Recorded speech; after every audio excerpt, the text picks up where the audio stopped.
Did you know that you can export your email reports into an Excel or CSV file, which you can then save to your computer for future reference? In this video tutorial, we'll show you how to do it. To begin, click Reporting. Scroll down to the Email Campaigns table and select the email or emails you want to export. Then click Export Selected. Depending on your browser, you'll see options for opening or saving the CSV file. Not interested in exporting your email results? You can also export the contacts associated with your email campaigns. For example, those who opened it, those who unsubscribed, etc. To do that, click on any of the hyperlinked numbers or percentages for the email you want to review.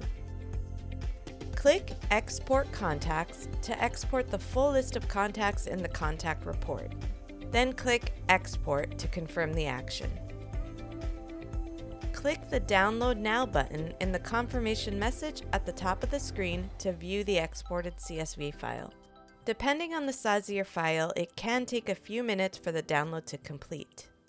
Depending on your browser, you'll see options for opening or saving the file.